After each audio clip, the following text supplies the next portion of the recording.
Good morning, guys. It's Miss Meredith. I have another story for us today. It's called When the Monkeys Came Back. Now, the title of that book kind of makes me curious. I'm wondering, where did the monkeys go if they had to come back? So let's see. Let's read the book together and we can see what happened to the monkeys.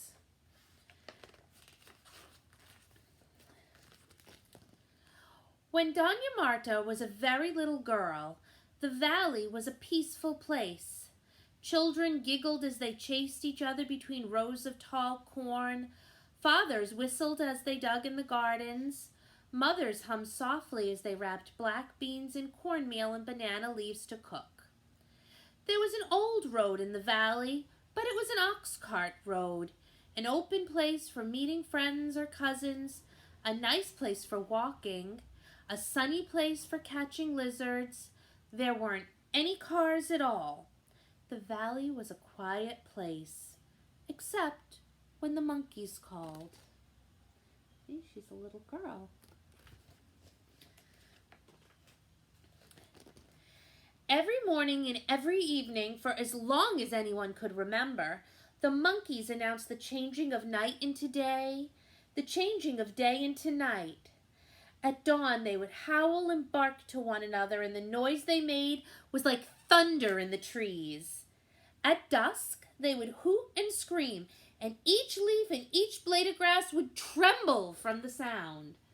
So the monkeys at sunset every day got very, very loud when the sun went down and the sun came up. One day, a car chugged and spluttered up the old road. After that, more cars came. Not many at first, for the road was an ox road, not a car road. Marta was afraid of the cars. The sound and the smell made her hide behind her mother's skirt. More and more cars came, and trucks, and more noise. Before long, it wasn't safe to walk down the middle of the road, to stand and talk, to chase the quick lizards. Still, the monkeys shouted from the trees, drowning out all the new noises for a few moments each day, hooting to one another as they always had, waking up the world in the morning, calling the workers home from the fields at night. So now cars are starting to come to where they live. But still, the monkeys are screaming every morning and every night. The rains came and went, and Marta's dress grew too short. Why is her dress growing too short? She's getting taller. The dress isn't getting shorter. She's getting taller. And one day, some men from the city came to Marta's house. They offered her father a lot of money, enough to buy 6 cows and a brand new dress for Marta, and asked to cut down some trees on the side of the mountain. Marta's father agreed, and from that day on, the forest began to disappear. So they want to cut down the trees. Do you think that's a good thing to cut down the trees? Makes me a little sad. And who do you think anybody lives in the trees or has them as a home? At first, it was just a few trees. The lumbermen cut down only the biggest trees, the ones with the hanging vines.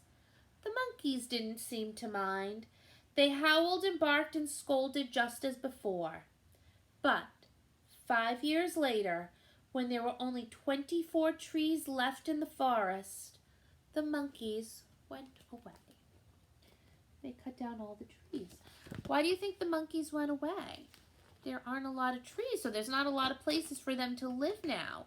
The monkeys use the trees as their home. Marta didn't know where the monkeys went. One night, just as the sun slipped behind the hills, the monkeys shrieked and hooted and cried louder than ever before. Some said it was because of the full moon. Others said the rainy season was near. But the next morning, the valley was as silent as a stone. Over the next several years, the last of the trees was cut down. What had once been a forest was now covered with stumps and tangled brush.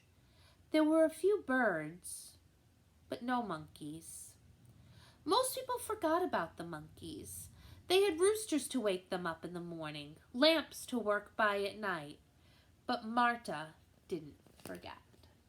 There aren't many trees. There's a few, so there's still some pretty birds. But no monkeys.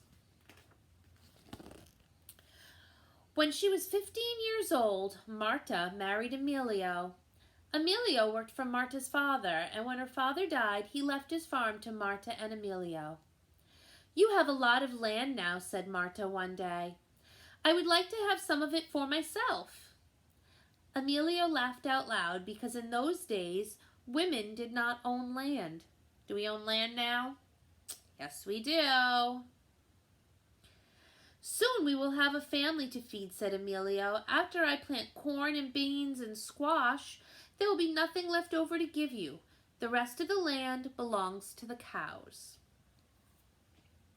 "What about the land on the side of the mountain?" asked Marta. "There are too many stumps for a garden, and it's too steep for the cows." "That's true," agreed Emilio, and though it went against the custom, he gave the land on the side of the mountain to Marta. "What are you going to do with your land?" asked Emilio. "I'm going to bring back the forest," said Marta, and that is what she did. You can see her, she's planting baby trees. Marta planted trees from the foot of the mountain to as far up as she could climb. When the sun baked the ground in the dry season, she hauled buckets of water to the trees. When the hard rains washed the little trees from the soil, she gently replanted them. So she's taking care of the little trees and watering them and making sure they stay in the dirt. Year after year, Marta took care of the trees. In the next 15 years, she gave birth to 11 children. Each child learned to plant and tend trees. Year after year, Marta's children grew tall, and so did the trees. Sorry, guys. "Coffee grows well on a mountain," Emilio would tease. "Maybe you could plant coffee on your land." But Marta didn't listen. She didn't change her mind, and the forest came back. Look at all the birds and the trees and all her kids. Very nice, right? Many years passed. The trees grew higher and higher. Marta's children grew up and had children of their own. Emilio died and left the farm to Marta and her sons. One day, old Doña Marta took a walk along the road in the warm sunshine. The children greeted her as she passed. "Good morning, tree lady," they said. "Good morning," answered Doña Marta with a wink and an old smile. She leaned on her stick and stared across the valley. So she was a little girl at the beginning. Is she still a little girl? Nope, she's old now. Her trees touched the sky. Thick vines wrapped around their trunks. Birds of every color filled their branches. Now, wherever they dropped their seeds, new trees would grow. The valley was bright with squash and corn and beans, but the side of the mountain was a deep, dark green, forest green. Doña Marta's work was finished. So she brought back the forest. Beautiful, right? Look at all those birds. But what's not back? One night, Doña Marta couldn't sleep. As she lay in her bed, she listened to the sound of insects and the twittering of the night birds. Out her little window, she watched the stars trail across the black sky. She watched the moon shadows shift and change in her room. As dawn approached, she heard the roosters begin to crow. And then she heard another sound. At first, it sounded like the barking of dogs. But soon the barking turned into howling, the howling into shrieks, the shrieks into shouts, and every leaf and every blade of grass trembled with the sound. Doña Marta hobbled to the window and leaned out. The dark air thundered with the sound of monkeys, hooting, howling, screaming from the treetops, waking up the whole world once again.